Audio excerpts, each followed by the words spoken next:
Lives in reverse. Watch as all the events play out backwards. Everything becoming simple, easy, perfect. Now we lived our lives in reverse. It would begin with a mortician pulling us out of our coffins. It would end with a doctor trying to shove us feet first into our mother's vaginas. We go to school to learn how to forget everything we know. We give our expensive university diplomas to a stranger standing on a stage wearing a long black robe.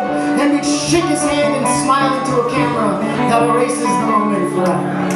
And we lived our lives in reverse. The weeping brides would kiss their soon-to-be fiancés, only to put the veil over their face and walk slowly away from them. Up the aisle, towards the door. As she exits the chapel, their love would begin to wane until they no longer knew each other's names. And fathers, well, fathers would pour gallons of themselves into small square bottles, then take the bottles down to the local liquor store and place them on the cruise shelf. The liquor store owners would give the fathers their paychecks in small but gracious increments. And we lived our lives in reverse, and enemies would become friends instantaneously just because they said a bunch of shit to each other backwards. And my friend, Mackenzie, she'd become my friend again instantaneously.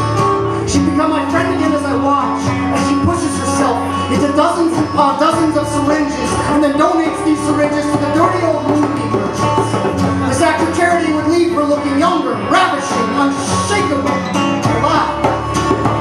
Meanwhile, the moonbeam merchants, they would take their fistful of syringes and empty them of their contents onto little pieces of tinfoil, allow it to cool until it became a fine white powder. Then they would take the powder and form it into poppy gum, put the poppy gum into poppy blossoms. Then they would gather armfuls of poppy blossoms and spread them across huge fields. It would be wonderful. Entire countries would be covered with Mackenzie flowers. And if we lived our lives in reverse, then oceans would throw airplanes to the sky.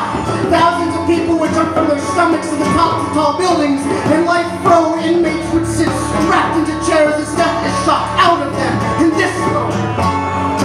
If we lived our lives in reverse, this would be the beginning of the poem and not the end of it. And it wouldn't be recited by me, it would be recited by you, the audience. It would be recited by your ears while I stood up on this stage and listened with my dumb mouth wide open as every single word is pressed into it. It wouldn't begin until you gave an applause. And it wouldn't end until there's complete and profound silence.